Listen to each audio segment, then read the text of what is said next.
Yo, what is up, guys? So we got a great question here from Kenny in the program. So his main question was basically as follows: if I'd like to put more muscle on my stomach slash belly fat, are there more exercises I can do on top of my current one that you would recommend? So ultimately, what it comes down to, in order to actually like not only see your abs, or mainly just to like see like actually reveal your six pack abs, right? Because at the end of the day, guys, every human being has abs, right? But most often it's just hidden by a layer of fat, right? And so in order for you to just simply see your abs, right, you simply have to come down to a low enough body fat percentage. And the way that we do that is by being in a calorie deficit for a prolonged period of time. And the way we get you in a calorie deficit is by simply eating less calories than you burn on a daily basis. And we do this by, number one, your diet. So making sure that we track our calories every single day, making sure we're in around 250 to 500 calorie deficit, depending on how fast we want to obviously lose the body fat. And then secondly, to help burn more calories as well, right? We have set you a daily step count, right? Whether it's 8,000 steps, 10,000 steps, 12,000 steps. This could differ depending on your lifestyle, your situation, and also just like generally like where your starting point is from, right? And so specifically in order to just see your abs, you do not, and I repeat, you do not have to do any of these fancy ab exercises. You don't have to do any more ab exercises. Usually after most leg days, I personally like to incorporate some ab exercises, whether it's like hanging leg raises or cable crunches. Those are like my go-to favorite ones. Weighted crunches as well. But you do not have to. A lot of people have this misconception where they kind of like view their midsection, like their abs, and they view it completely separate from any other muscle group, right? But you have to keep in mind that your abs are literally just like any other muscle group. So just like your biceps, your triceps, your chest, your back, on average, you want to train those muscles around 2 to 4 times a week, right? But then for some strange reason, we always tend to believe that we have to train our abs every single day, or we have to do like a bunch of like crazy exercises or like this crazy circuits that we saw on social media and on Instagram because our favorite influencer posted this, that we have to do that in order to like actually see our abs, right? But that could not be further from the truth. I know plenty of people. I used to do this myself, where when I did my bodybuilding show actually 2 years ago, I got extremely shredded. I got like single digit body fat percentage down to like 5% body fat. And quite honestly, guys, I did not do a single ab exercise.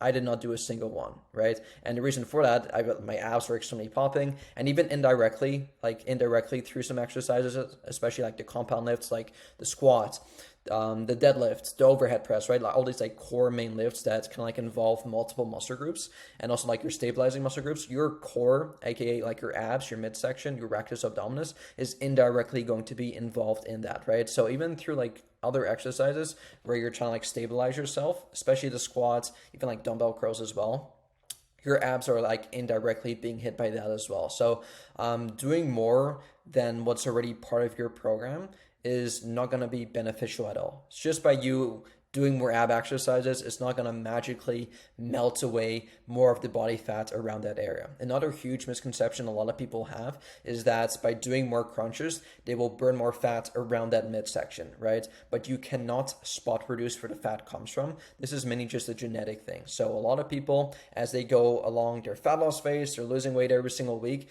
they may notice that certain muscle groups or certain body parts are just a bit more stubborn than others. And then what that means is that they may notice in the first couple of weeks of their fat loss phase that like their face is getting like really skinny, right? They used to have super chubby cheeks, but now they can kind of like see their jawline, which is super exciting. But then they look down, they're like, hang on, I still have love handles around my belly, right? And it's like, why is that happening? My face is getting lean, but my stomach isn't. Why is that happening?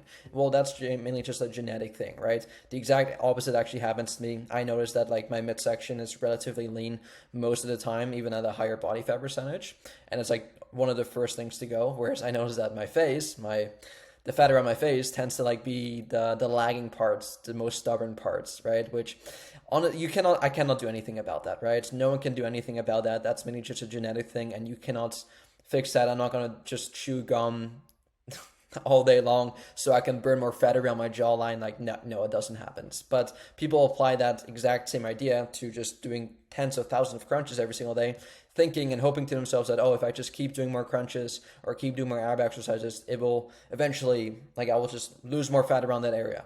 And that could not be further from the truth. So TLDR, I know I kind of spoke a lot there, but to kind of like put this all together, no, Kenny, you do not have to do more exercises to get rid of more of the fat around that area. If you focus on just your diet, making sure you run a calorie deficit, you focus on your cardio, make sure you get your steps in, and you focus on doing the workouts that are assigned to you, which do incorporate some ab exercises, like some weighted ab exercise, like a weighted crunch, or like cable crunches, or like leg raises, or whatever it may be, or some crunches.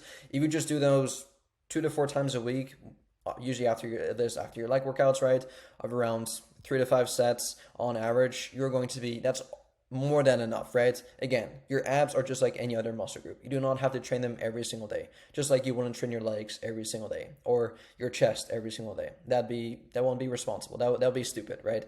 So yeah, hopefully that did kind of answer your question. But like I mentioned, as long as you just focus on your nutrition, focus on your cardio, and make sure that ultimately at the end of the day you're in a calorie deficit, which means you're eating less calories than you burn on a daily basis, you are slowly but surely going to chip away at the body fat while exercising regularly, progressively overloading in a gym, sleeping a lot, reducing your stress levels. You will eventually lose the belly fat. It may take a bit longer as opposed to, or compared to like other people, it may be a bit more stubborn for you. Totally fine, totally cool. You cannot control that, but you can control what you actually do, right? So I'm gonna let you guys go. Any questions on that, please let me know, and I'll see y'all soon. Peace. Now, if you want to be around a community of like-minded people just like yourself who will educate you, motivate you, and inspire you to absolutely demolish your health and fitness goals, come join the Barbarian Squad down below. I guarantee you, you will not regret it one single bit, and I'll see you inside.